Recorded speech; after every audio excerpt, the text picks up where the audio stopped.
Bonjour tout le monde, bienvenue à un autre podcast Réalité en affaires. Aujourd'hui, c'est avec Pierre-Luc Murray, parce que la sclérose en plaques a tout changé. Mais Pierre-Luc, comment ça va? Ça va bien, toi? Ça va très bien, merci. Pierre-Luc, comment est-ce que j'aime introduire mes entrepreneurs? C'est qu'est-ce qui a été vraiment ton why, mais qu'est-ce qui t'a donné le goût de te lancer en affaires initialement? OK. Ben, écoute, c'est super intéressant. Tout d'abord, merci pour l'invitation. Tu sais, après quelques Vas-y. échanges online, ça fait plusieurs mois, même années qu'on se suit là, mutuellement. Alors, je suis très content d'être là aujourd'hui. Puis, tu sais, c'est une des premières fois là, que j'ouvre là, plus publiquement par rapport à ma maladie puis à ce vécu-là qui est en fait mon why. Donc, tu sais, track story, tu sais, moi, je viens d'une famille d'ouvriers. Mon père, c'est un journalier. Ma mère, tu sais, adjointe administratif. Aujourd'hui, c'est deux retraités, oui, puis sont super heureux. Mais comme l'entrepreneuriat, les entreprises, ça n'a jamais vraiment fait partie de mon écosystème de proche ou de loin. Là. Tu sais, même mes oncles et tantes, il y en a quelques-uns qui étaient fermiers, qui est quand même un type d'entreprise, mais c'était pas embaucher des gens, créer de la valeur, créer de l'emploi. Puis, tu sais, Mhm. puis j'avais vraiment jamais vraiment eu d'intérêt à ça. Puis, alors, j'ai mes 16 ans, je suis en secondaire 5, là où est-ce que tu dis, bon, ben, qu'est-ce que je vais faire de ma vie? Tu sais, à un moment donné, arrêter de faire des conneries, boire de la bière, fumer du pot, puis dire, OK, je vais faire quelque chose de ma vie. Ben, on m'a diagnostiqué la sclérose en plaques. Puis à ce moment-là, ça fait déjà 20 ans bientôt de ça, il y avait peu ou pas de médicaments. Là. Tu sais, il existait un médicament, puis tu sais, les chances que ça fonctionne étaient mitigées.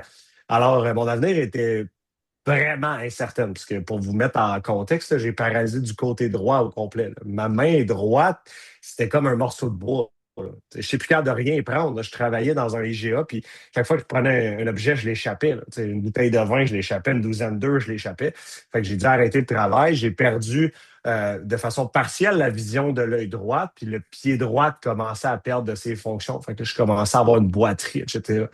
Fait que tu as 16 ans, puis c'est tout un choc de la réalité. Puis c'est à ce moment-là que j'ai compris que je devais prendre un autre chemin. Parce que, tu sais, moi, j'étais un gars de 6 pieds, 250 livres. Je m'en allais dans la construction, puis c'était ça que j'allais faire. Puis ça allait être une bonne job payante, même si je n'étais pas extrêmement manuel, j'allais apprendre. Fait que c'est là que j'ai eu des intérêts pour faire les choses différemment. Parce que je me suis vite rendu compte que le chemin classique d'aller travailler à la chaîne ou travailler comme journaliste, ça n'allait pas fonctionner. C'est là que j'ai entamé un parcours scolaire, un peu à la quête de trouver qu'est-ce que ce serait mon prochain projet, puis où est-ce que je pourrais me retrouver.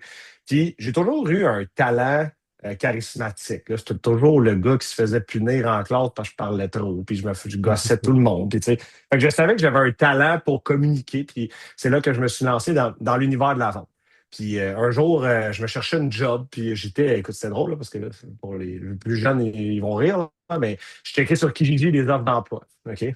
Ça existait là, à l'époque, c'était ça. Quand je dis à l'époque, je me sens comme un has-been quand je dis ça, mais c'était ça quand même. Après Puis les j'ai vu journaux. un, ouais, c'est ça. Ben, c'est comme le nouveau journaux, là, tu sais. Alors, puis là, je vois un poste de représentant marketing en porte-à-porte, tu sais.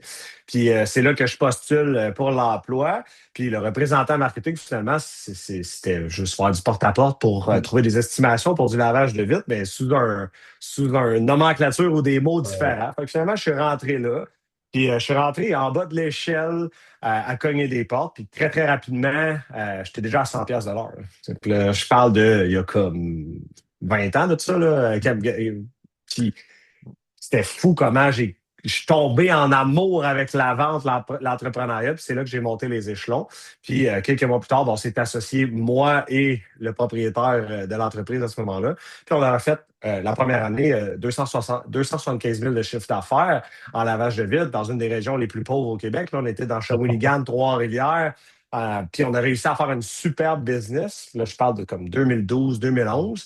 Je suis curieux de savoir Puis aussi, Pierre-Luc, un peu, tu sais, je me mets à la place de l'audience qui veut se lancer dans le porte-à-porte ou qui commence un peu, tu sais, tu sembles avoir une facilité, mais ça a-tu été, tu sais, la persévérance de faire des pas ou ça a été le fait que tu avais déjà, tu sais, un peu un côté charismatique qui t'a permis d'avoir un succès rapide?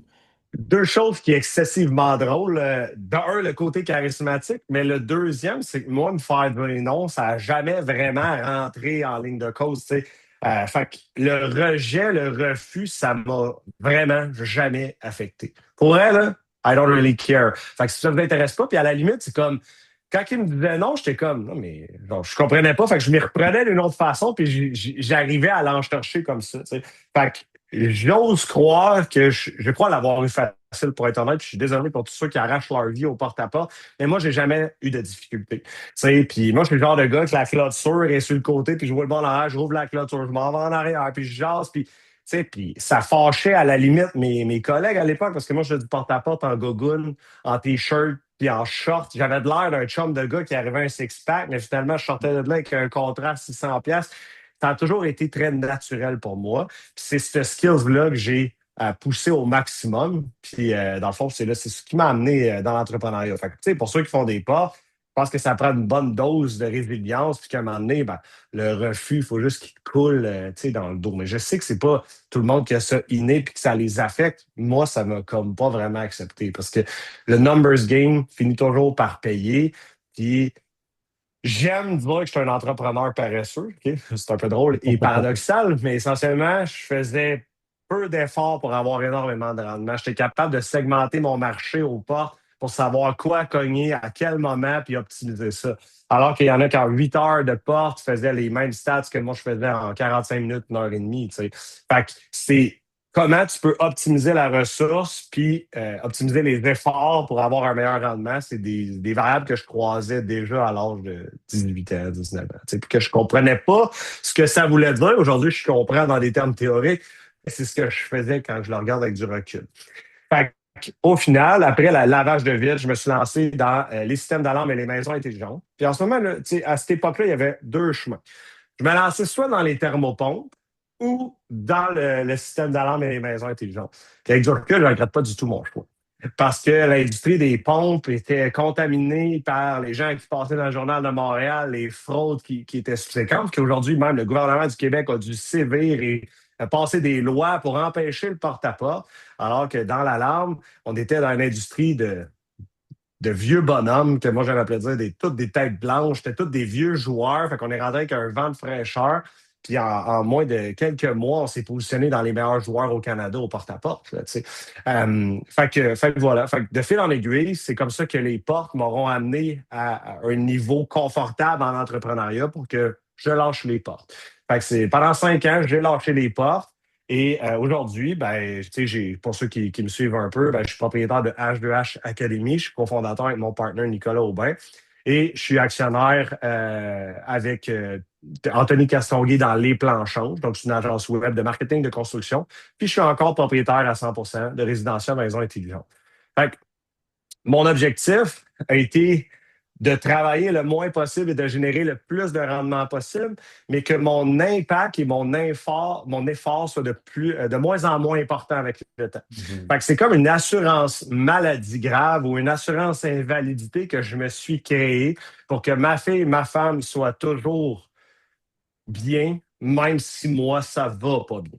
Puis j'ai toujours été driven par cet objectif-là, à en faire des cauchemars la nuit, là, honnêtement. Puis il n'y a pas un matin, ou presque pas un matin, que je me lève pas en me flattant la cuisse. OK? Parce que pour quelqu'un qui a vécu la paralysie, là, pour vous donner une idée, ça picote, tu sens pas tout, puis tu perds les repères. Alors, de sentir pleinement mes jambes, de sentir pleinement mes mains, pour moi, c'est comme un cadeau de la vie à chaque jour. Fait que quand ça va moins bien, je shut the fuck up, puis let's go, on y va, puis on fonce, puis on a un cadeau sur une autre journée. Tu sais. Puis, tu sais, il y a quelque chose de traumatisant dans perdre ses fonctions. Puis la sclérose en plaques, c'est que tu peux perdre tes fonctions, ça peut revenir, mais ça peut disparaître aussi à tout jamais. Parce qu'il y a différents types de sclérose en plaques. Puis moi, j'en ai une qu'on appelle avec plateau qui réminiscence. C'est comme un peu un cancer qui part et qui revient. Ouais. Alors, moi, j'ai eu une poussée 10 ans plus tard qui a été non invasive. Fait que sur le scan, j'avais 50 trous dans le cerveau, là, pour vous donner une perspective, mais elle n'avait pas touché de nerfs tu sais, qui étaient par rapport aux mains, aux jambes, etc. Fait que ça s'est repassé, puis depuis ce temps-là, j'ai rien. Fait que chaque jour est une bénédiction. Tu sais. Fait que souvent, moi, la plus grosse insulte que je peux avoir de quelqu'un qui travaille pour moi, c'est quelqu'un qui me dit je suis pas motivé, mais qui est en santé. Je suis comme je vais te troquer ta santé là, pour ta motivation, puis je vais te donner la mienne, puis on va voir comment ça va se passer. Fait que, tu sais, pour moi, il y a comme un feu qui est toujours allumé. Tu sais, évidemment, la vie elle a changé. Tu sais, les Ouais. médications ont changé. Là. J'ai plus toujours l'impression d'avoir un gun sur la tête, mais je dirais que pendant 15 ans, j'ai eu un gun sur la tête. Genre Ouais, Je littéralement. je pense que c'est une très belle perspective parce que souvent les gens vont dire ah, j'ai rien à perdre ou tu sais, des trucs du genre, mais comme toi, tu as vécu perdre une motrocité, tu as vécu perdre des fonctions qu'on considère non, tu sais, la plupart des gens vont pas s'imaginer c'est quoi, on peut pas le vivre, mais tu sais, de Mm. vivre, je pense, ce moment-là, c'est que non seulement, oui, ça devient un why, mais après ça, sur l'aspect business, tu te dis, regarde, j'ai pas rien à perdre, j'ai un temps, ça Non. se peut que comme je perds mes motrocités, fait que tu sais, c'est all-in, tu sais, je pense, une grosse partie, puis Mhm. je pense que ton partage vaut aussi beaucoup parce que de juste dire, ah, j'ai rien à perdre, ok, mais pourquoi tu t'es-tu déjà comme imaginé vraiment comme perdre quelque chose d'important ou tu l'as-tu vécu, là, c'est différent, hein.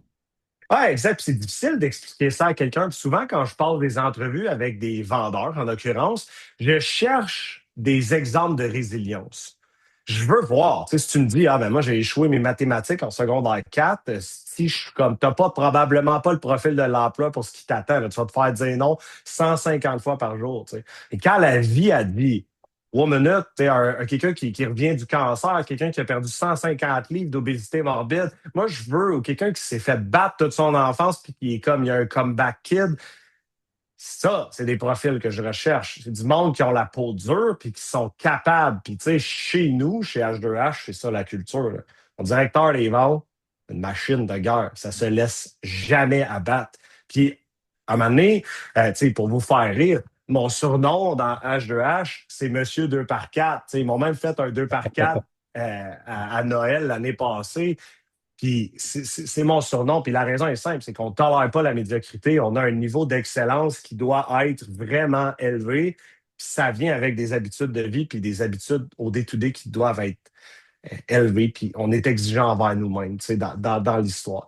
Fait que c'est vraiment ce why-là qui me motive encore. Je dirais aujourd'hui avec la venue de ma fille, tu sais, ça fait 4 ans que je suis parent. Ça a beaucoup changé. Tu sais. Aujourd'hui, j'ai envie d'être un père présent, impliqué, qui n'est pas tout le temps sur son téléphone en train de répondre à des trucs. Fait que c'est sûr qu'aujourd'hui, je ne retournerai pas au poste 5 soirs ou 7 soirs semaine. Ça serait différent. Tu sais. Fait que j'ai profité du moment où est-ce que j'étais jeune pour bâtir de la richesse, bâtir de l'expérience, puis être en mesure de multiplier puis de dupliquer ces efforts-là. Puis tout, ben, ce track story-là, ben, c'est un peu ce que j'enseigne maintenant chez H2H Academy. Là, tu sais, là.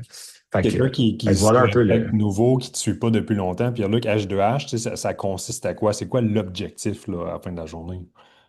Donc, H2H, on est dans le fond une boîte de consultation. On fait de la structuration de département des ventes pour des business qui font entre 1 et 250 millions de chiffres d'affaires.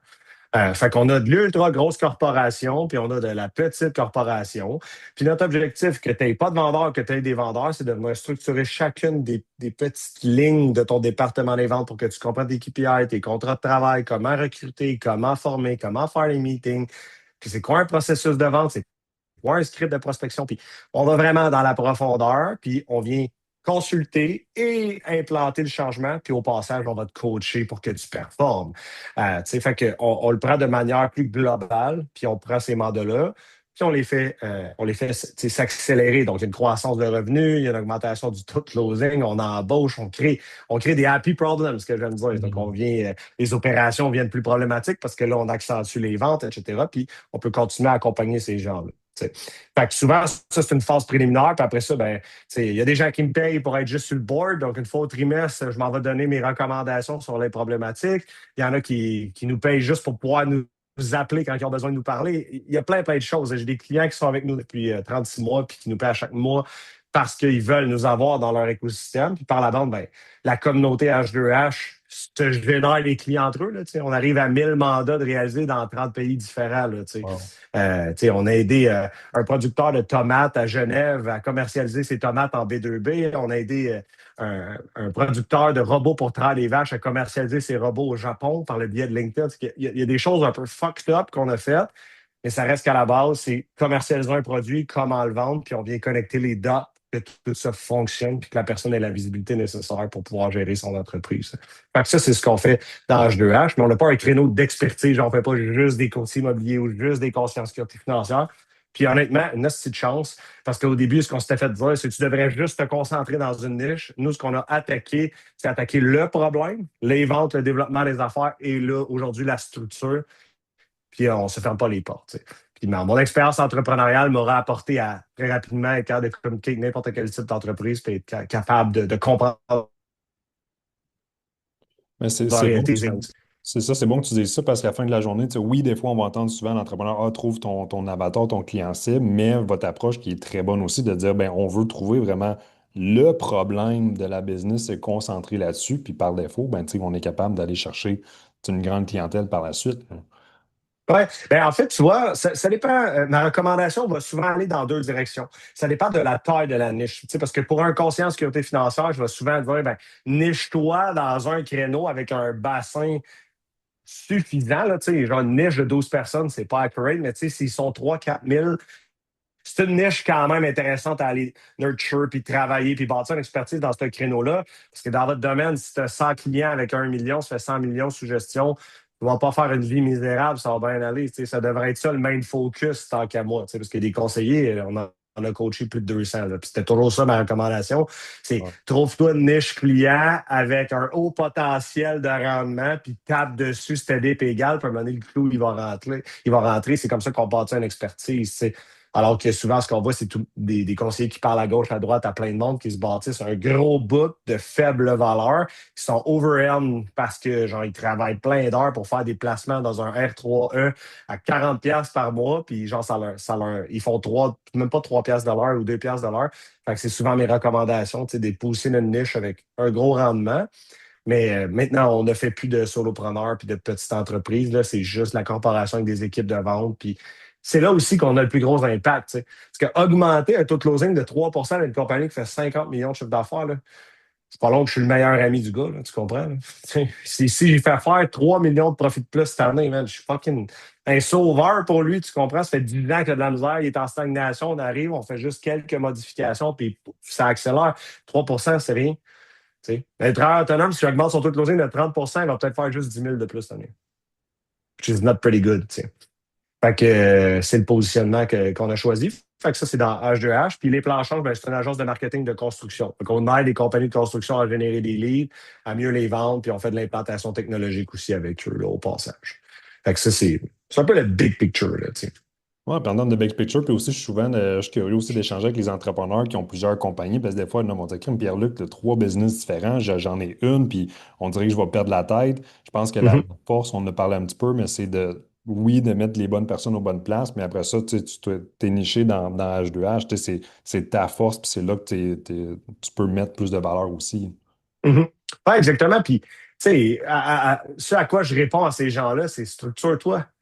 Tu sais, clairement, quelqu'un qui dit, je n'ai pas le temps, c'est tu dois faire une gestion des activités à haut rendement et à faible rendement. Ça veut probablement dire que ta délégation n'est pas adéquate. OK? Parce que si tu es encore en train de jouer au pompier dans ton entreprise, tu ne délègues pas suffisamment ou tu fais des tâches que tu ne devrais pas faire. Fait que ça relève un enjeu. Puis la deuxième, c'est surtout d'avoir des systèmes de reporting adéquats. Tu sais, tout le monde a des CRM. Les gens s'en servent moyennement, à mon avis. Mais même à ça, moi, je ne me log pas dans mon CRM. Là. Moi, j'ai un rapport qui rentre dans ma boîte courriel ou dans mon canal Slack à tous les soirs à 5 heures pour toutes mes entreprises. Clic, clic, clic, clic, clic, clic. Je sais exactement c'est quoi les axes d'intervention que je dois faire pour le lendemain. Puis je passe le message au directeur des ventes. Fait que, mettons, je vais coucher ma poulette. À 8 heures, je reviens à mon ordinateur, petite demi-heure, clic, clic, clic, clic. Tout le monde est orienté pour le lendemain, puis ça part. Mais ça, c'est un système, c'est une structure. La communication est en ligne. Puis si tu n'as pas fait ton EOD, je suis le premier à t'appeler. Hey, tu n'as pas fait ton EOD. Clic. Ça fait partie des non négociables dans nos entreprises. Parce que c'est à cause de ça qu'on est capable de pouvoir prendre un pas de recul, prendre des meilleures décisions stratégiques, d'investir ailleurs, de prendre du risque. Si tu es constamment en train de gérer une garderie, c'est normal que tu es dans le jus. Là, tu sais, là. Fait que, voilà. Une Mais c'est chose pas aussi que... facile. Non, c'est ça, c'est ça. Puis une chose que j'ai aimé que tu as dit aussi, c'est que tantôt, tu es avec HDR, c'est vraiment du 1 million à du 250 millions. Parce qu'une chose aussi, du moins que ce que j'en comprends, c'est que d'atteindre le million en fin de la journée, souvent, c'est juste de travailler plus sur sa business, de réussir à mettre plus d'efforts parce qu'à la fin de la journée, comme je pense qu'il y a un gap où ce qu'il faut juste être autodidacte par soi-même pour après ça, justement, se rendre à des prochains niveaux. Ouais, exact. Puis, en passant, tu sais, 1 million, ça a l'air gros, là, mais c'est sérieux, pour certaines industries, c'est des jokes, là. J'ai un entrepreneur général en construction de maisons neuves qui me dit qu'il fait 2 millions. Je suis comme, hi, t'as perdu combien cette année? Là, parce que je suis capable de connecter les dates. Je sais qu'il fait à peu près 8 de marge brute, moins ses dépenses opérationnelles, c'est sûr qu'il perd de l'argent. sais. Fait qu'à un moment donné, ça, c'est l'autre skill, c'est que oui, je fais de la consultation, mais je suis capable de comprendre les industries puis de savoir c'est quoi les marges brutes moyennes, les marges nettes moyennes. Je suis capable de voir si tu te payes-tu un salaire à 1 million? Ah non, on a fait 2 ans que je ne me paye pas de salaire. Chris, ça va pas bien, ça fait 24 mois que tu ne te payes pas de salaire, là, tu sais. Fait qu'essentiellement, ça a l'air gros, mais effectivement, c'est de voir. Puis les problèmes, au niveau des structures de vente, ce qui est fascinant, c'est qu'il y a des business de 1 million puis de 200 millions qui ont exactement les mêmes problèmes, là. C'est fascinant, là, sérieux. Tu sais, la vente, là, c'est tabou. C'est de la manipulation, là. Puis il y en a un nouveau dans mon domaine qui n'arrête pas de me cracher dessus sur les médias sociaux, puis qui n'arrête pas de dire que de demander Visa, Mastercard, c'est de la manipulation, blablabla. Tu sais, ultimement, ça a une mauvaise presse, la vente. Puis j'ai comme l'impression que même les grosses corporations ne veulent pas tellement l'adresser. N'empêche que la vente, c'est le poumon puis l'oxygène de l'entreprise parce que c'est ce qui fait rentrer le cash dans la boîte. À un moment donné, de démocratiser ça, puis que ça soit bien fait de façon éthique et authentique, ça permet à des entreprises de pouvoir vraiment scaler, tu sais. C'est un solopreneur qui ne veut pas vendre son service parce que pour lui, c'est tabou, c'est bien plate, mais c'est la faillite qui t'attend, puis tu vas fesser droit dans le mur, là, tu sais. C'est une réalité trash que trop de solopreneurs réalisent trop tard. Hein. Moi, je suis pas un sauveur, là. Tu sais, des fois, je rouvre le capot. Tu as 2 millions de chiffre d'affaires, mais tu es en faillite technique, puis parce que tu sais pas comment lire tes chiffres, puis là, je le vois, ça m'arrive d'annoncer à des entrepreneurs que tu es en faillite technique, tu n'as pas payé tes taxes depuis l'année passée, tu ne passeras pas au travers, là. Vite, va trouver une solution sans presse, là, tu sais. Mhm. Fait que voilà, fait que, tu sais, moi, je suis sauté dans le malaise. Comme au port, je suis sauté dans le malaise, puis je suis allé dans un emploi alors que mes parents disaient que c'était une hostie d'idée de merde, puis que ça serait pas une bonne chose, puis que c'est pas une job, ça, le porte-à-porte, puis que je devrais me trouver une vraie job. Tu sais. Puis aujourd'hui, ben, ma mère est pas encore convaincue, là, tu sais, genre, c'est vraiment une vraie job, tu sais, puis ils checkent la maison, ils checkent le lifestyle, ils sont comme, what the fuck? Tu sais, ils comprennent pas encore tout à fait, tu sais. Mais je pense que il faut aller dans les zones qui sont plus inconfortables, puis en sautant dans le tabou à pieds joints de la vente, on a fait notre place au soleil, puis on est très fiers, tu sais, de tous les Mhm. efforts qu'on a mis pour H2H, là. Fait que, Je pense que tu es une voilà. belle personne pour justement expliquer ça, ce fameux mot de la vente. J'ai vu aussi sur un groupe Entrepreneurs Québec qui disait, ah, tu sais, comment vous approchez la vente, tu sais, je suis comme pas à l'aise, mais tu l'as bien dit, c'est le cœur de la business. Si tu n'es pas à l'aise, tu le fais pas, ben la business va pas survivre. Fait que c'est de passer par-dessus cette croyance limitante-là que vous pouvez avoir parce que c'est pas de vente, pas d'argent. Ouais. Puis honnêtement, tu sais, moi, mon partner, on est en train de faire un pool de cash qu'on va appeler H2H Acquisition, dans le fond, là, ou H2H Capital. Puis l'idée, ça va être d'acheter des entreprises. Puis quand je vais cibler que l'entrepreneur est mal à l'aise avec la vente puis qu'il a mal exploité cette ressource-là dans son entreprise, il va passer sur le top de ma liste. Parce que quand je vais l'acheter, je vais implanter un département des ventes super structuré, je vais mettre des vendeurs là-dedans, puis on va en faire blow up. C'est la première affaire que je vais regarder. Il y en a qui aiment flipper des business. Il y en a qui aiment flipper des maisons. Moi, ce que j'aime, c'est flipper des business, là. Genre, ça me fait triper, là. Je suis capable de prendre un état des résultats puis de voir exactement où est-ce que ça bleed, où est-ce qu'ils n'ont pas optimisé. Puis là, genre, je vais acheter un multiple, mettons, de x4, x5 sur une business, mais je sais que je suis capable de la doubler en 24 mois. Je vais rentrer dedans, puis après ça, on va checker, on va déjà se planifier sur une sortie ou des choses comme ça par après. Mais c'est toujours par la structuration des ventes. Fait que moi, les gens qui sont comme, ah, moi, la vente, je suis comme, vas-y, je te regarde aller pour 36 mois, puis dans 36 mois, je vais t'acheter, puis on va la crisser dans le parc, là, après, là, tu sais. Fait que, c'est ça, puis H2H, ben, par la vente, ben, elle m'aura apporté une ressource inestimable qui est 25 000 vendeurs qui nous suivent sur nos podcasts, sur nos, tu sais, infolettes, etc. Recruter quelqu'un chez nous, ça nous prend 24 heures, là. Je lève la main, je reçois 100 CV, là. No Mhm. joke, là. Fait que, essentiellement, comment je peux optimiser cette ressource-là puis les positionner, c'est juste l'extension de travailler intelligemment puis de pas nécessairement mettre du temps dans quelque chose, là, tu sais, là. Ouais, parce que vous faites une belle job. Là. Je me rappelle justement dans mes débuts de porte-à-porte, je n'ai écouté énormément de vidéos à la GH. Puis tu sais, à la fin de la journée, comme si vous ne savez pas trop vous positionner, vous avez peur de la vente ou tu sais, vous n'êtes pas rendu tu sais, à avoir une liquidité pour des formations hautes. Tu sais, tout ce que vous avez d'accessible comme outil en ligne, je pense que c'est assez pour se retrouver à l'aise et commencer à vendre de Ah, cette manière. 100%, là, je reçois des témoignages pratiquement toutes les semaines de gens qui n'ont jamais payé mon service, qui n'ont jamais été clients, ni de proches ou de loin, qui ont écouté 125 heures de podcast.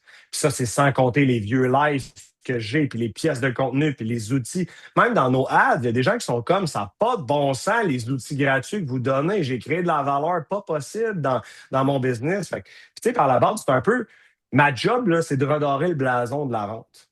Que tu l'aimes ou que tu ne l'aimes pas, c'est le seul poumon de ton entreprise. Fait que, tu sais, viens chez nous, on donne une panoplie d'outils gratuits. Je m'en fous, honnêtement. Puis par la bande, ben, à un moment donné, il y en a qui parlent à leur boss. Hey, ça, c'était vraiment cool. J'ai incrémenté mon taux de closing de 15%, puis c'est son boss qu'on veut avoir comme client. Fait que par la bande, on aide des gens, mais on finit par ramasser des clients aussi. Ça reste que on est des capitalistes assumés. Ce qu'on veut, c'est une business qui est en croissance, qui fait du profit. Fait que, tu sais, on aide les gens, mais par la bande, on réussit à avoir des clients parce que ça fait parler énormément de gens. Tu sais, on dépense une fortune en advertising. Là. Ceux qui cliquent sur AdWords, vous devez nous voir all over the place. Là. Mon partner Nico, il est partout, partout, partout, partout. Là, tu sais. Fait que voilà, fait que, tu sais, oui, c'est vrai. Ça part d'une mission qui est redorer le blason de la vente. Je pense que ça, on l'a bien fait. On a pris notre place. Puis aujourd'hui, on se fait reconnaître par les plus grosses entreprises du Québec. Puis ça, ben, tu sais, c'est très cool, là, honnêtement. Là, tu sais.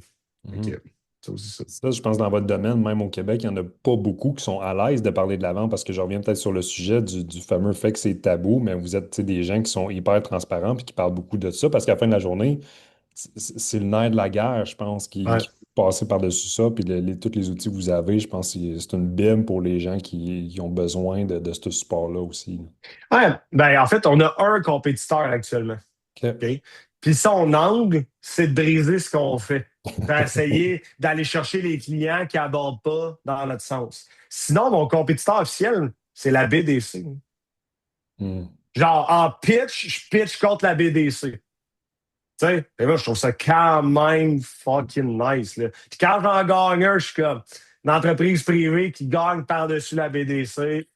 Let's go, tu sais, là, puis c'est cool, tu sais. Puis, fait que c'est ça qui est différent, tu sais. Fait que quand, tu sais, quand je parle de l'autre compétiteur, ben, tu sais, je veux dire, il prend les clients que de toute façon, genre, j'aurais pas fait de business avec, là, tu sais. Puis, tu sais, honnêtement, il y en a qui veulent même pas venir en rencontre avec moi parce que le monsieur qui a pas de cheveux, il dit les choses telles qu'il est, puis des fois, ça fait pas plaisir à tout le monde, là, tu sais.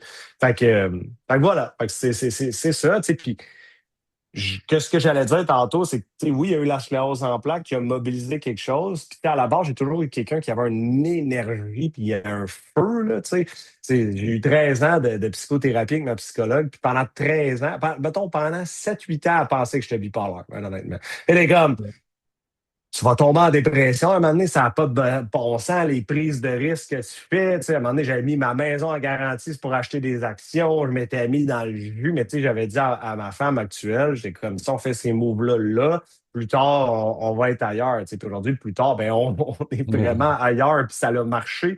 Puis ben, finalement, j'ai jamais craqué. Tu sais. Fait que ma psy allait me dire que je suis comme toujours sur la coche au-dessus, là, l'énergie dans le tapis. Il y a des fois. Et des fois, je suis fatigué, mais j'ai appris à me protéger. Tu sais, ça fait 9 mois que je suis sobre. Puis pour moi, l'alcool, c'est terminé forever. Je ne retoucherai plus jamais à ça. Tu sais, je vois les bénéfices d'être en santé, de ne pas boire, d'avoir toute ma tête, d'être 100% dans le moment présent avec ma fille.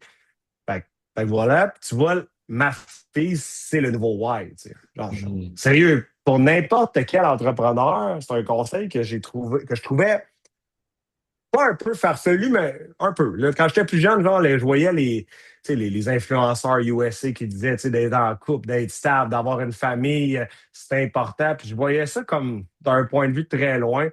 Le jour que ma femme allait accoucher, là, ça qui a shifté dans ma tête, là, genre, je suis tombé comme le pourvoyeur, puis là, c'était une mission, puis c'est devenu totalement différent. Puis je pense que c'est le deuxième chiffre le plus important que j'ai eu dans mes business, que là, je voulais encore plus accentuer la corrélation entre travailler de moins en moins puis générer de plus en plus. Donc, comment je peux faire 35 heures semaine puis générer 3, 4, 5 fois plus. Tu sais. J'ai réussi à croiser ces variables-là avec différentes, tu sais, en investissant dans des projets, puis en faisant des actions à haut rendement et que du haut rendement. Mais c'est vraiment le deuxième shift qui a levé. Tu sais. Puis on se la donne tough. Là. On habite à 35 minutes de Trois-Rivières, puis ma fille va à l'école à Trois-Rivières. Fait que je vais la porter le matin, je reviens en télétravail. Je ne peux pas commencer avant 9h, 9h30 là, quand je vais la porter. Puis ben, le soir, ça va me faire. L'école, elle ferme à 4h30. Fait qu'il faut que je parte à 3h45, je vais la chercher. Puis, tu sais, je veux pas qu'elle arrive à la maison à 6h non plus. Tu sais, je veux dire, je vais lui offrir un environnement, puis etc. Fait que, tu sais, ce challenge-là, ça a été un autre peu en dedans de moi tu sais, pour être présent. Tu sais, on a tous connu des pères qui partent à 5 heures le matin puis qui reviennent à 10 heures le soir. Ce n'était pas la vie que je voulais pour mon enfant. Je voulais être présent, puis je voulais plus que présent. Genre, j'ai manqué aucun rendez-vous médical. Genre, zéro. Aucun. Zéro. Pour moi, c'est genre, je vais casser là un appel de vente pour aller euh, voir le médecin avec ma fille s'il faut, il n'y a pas de problème. Ça fait partie des priorités. Puis ça, ben, c'est un feu. Puis c'est un choix que j'ai pris pour lequel je suis vraiment à l'aise. Puis mes partners sont au courant. Là. Si Mhm. ma fille a de quoi, puis qu'on a un meeting trimestriel, je vais l'annuler, je m'en crisse. La famille, elle passe avant tout le reste. Fait que, fait que voilà. Fait que, tu sais, je dirais que pour le gros feu de tout ça, c'est trouver un why, un vrai why. Souvent, j'ai des gens qui disent, moi, j'ai un why, puis là, on creuse. Je suis comme, ouais. Si ça ne donne pas des frissons dans le cou, là, c'est pas vraiment un why. Là, Mhm. fait que, essentiellement, il faut vraiment que tu le sentes à l'intérieur puis que ça mette le feu parce que l'entrepreneuriat, c'est vraiment dur, c'est traumatisant à bien des égards. Pour vrai, il faut être un peu timbré pour être entrepreneur. Là, tu sais.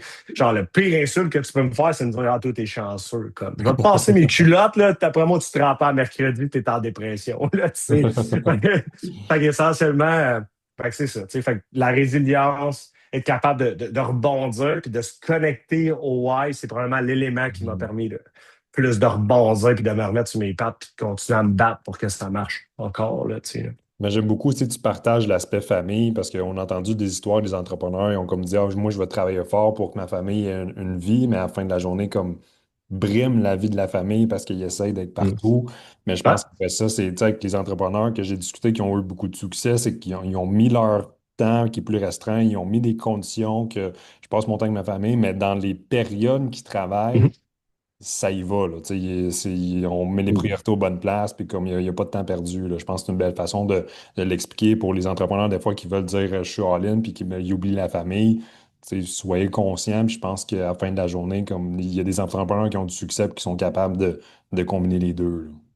Ouais, ouais, puis après ça, ça dépend vraiment. Tu sais, je pense à un Elon Musk, tu comprends? Lui, il est en Mhm. mission pour changer l'humanité, tu comprends? Je peux comprendre que le matin, il commence tôt puis il finit tard. C'est comme, mais c'est pas mon choix de vie, tu sais. Puis ma fille, elle a pas à payer parce que moi, j'ai envie de faire, je sais pas, moi, 500 000 par année. Puis à cause de ça, de plus jamais l'avoir, puis qu'à 15 ans, 16 ans, elle veut plus venir à la maison parce que de toute façon, je n'étais jamais là. Parce que dans 15 ans, peut-être que la business va être plus mature. Fait que en me mettant au pied du mur. Puis, de toute façon, ma femme est psychologue, je vous le jure, elle ne me laissera pas partir en couille, là, tu sais. Fait que, essentiellement, c'est mon espèce de garde-fou, là, qui est souvent comme, OK, one minute, oh, 2 minutes, tu sais, puis on réajuste, on communique, mais comme, c'est un choix personnel. Je le respecte, mais pour moi, si vraiment tu as ta famille à cœur, c'est pas en travaillant 100 heures par semaine que tu peux me dire que tu as ta famille à cœur. Non. Sorry, je l'achète pas. Vends ta business, fais autre chose, pars d'autre chose, change de modèle d'affaires, réfléchis autrement.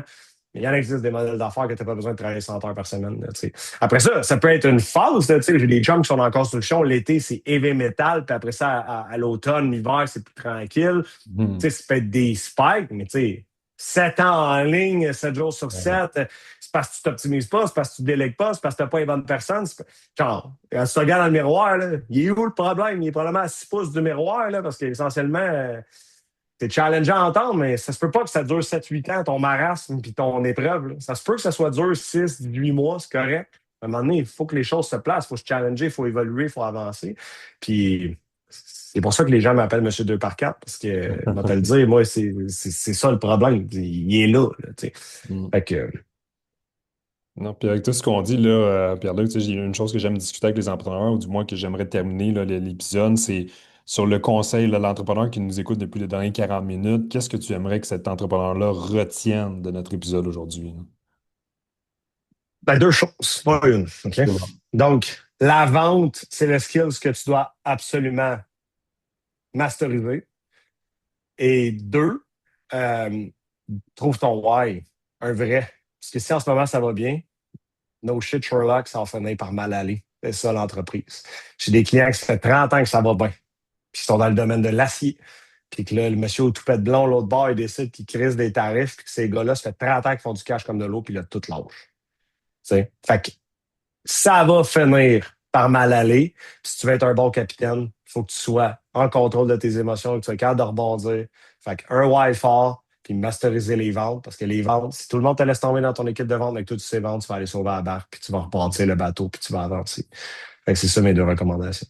Donc, moi, la recommandation à tous qui écoutent, c'est aller écouter du contenu de H2H. Je pense que ça vaut absolument la peine que vous considérez que vous êtes bon en vente ou que vous commencez. Je pense que c'est du moins écouter quelques épisodes puis voir la valeur qui peut être apportée parce qu'à la fin de la journée, comme on a dit, c'est le nerf de la guerre. Fait que vous devez là, devenir un expert au niveau de la vente, là. C'est sûr. Merci de l'invitation, Anthony. Oui, ben merci à toi, Pierre-Luc. Merci à tous pour votre écoute. Puis on se dit à le prochain épisode, là.